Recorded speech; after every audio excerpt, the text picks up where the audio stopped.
तो यार ये तो कई बार सुना होगा कि इस देश ने कर्जा ले लिया, उस देश ने कर्जा ले लिया, लेकिन कभी ये सोचा है कि ये देश आखिर कर्जा लेते किससे हैं?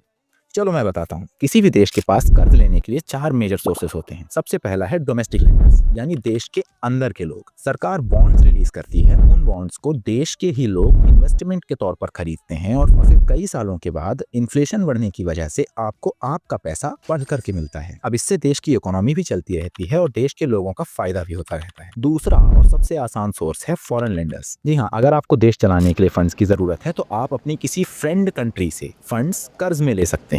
इसका एग्जाम्पल पाकिस्तान बीच बीच में दिखाता रहता है। तीसरा सोर्स है इंटरनेशनल इंस्टीट्यूशंस जैसे वर्ल्ड बैंक और एडीबी। ये बैंक्स डायरेक्टली मांगने पर लोन दे देते हैं, लेकिन इन्हें चाहिए होती है डेवलपमेंट। वर्ल्ड बैंक आपको तभी लोन देता है जब आप डेवलपमेंट का एक स्ट्रिक्ट प्रूफ शो करते हैं और एक रोड मैप शो करते हैं।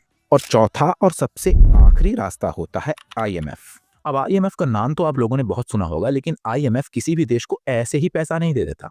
आईएमएफ स्ट्रिक्ट शर्तें रखता है और उन शर्तों को मानने के बाद ही आपको पैसा मिलता है। और मैंने आईएमएफ को लास्ट ऑप्शन इसलिए कहा क्योंकि आईएमएफ तभी लोन देता है जब कंट्री कोलैप्स की कगार पर हो, रिजर्व्स खत्म होने वाले हों, करेंसी टूटने वाली हो या गवर्नमेंट ही डिसॉल्व होने वाली हो। 1991 में इंडिया को भी आईएमएफ के पास लोन लेने के लिए जाना पड़ा था, जिसके बदले में शर्त रखी गई थी कि इंडिया को अपने गेट्स ग्लोबल इकोनॉमी के लिए खोलने पड़ेंगे। इस इकोनॉमिक क्राइसिस के बारे में जानना है तो वीडियो लिंक किया हुआ है।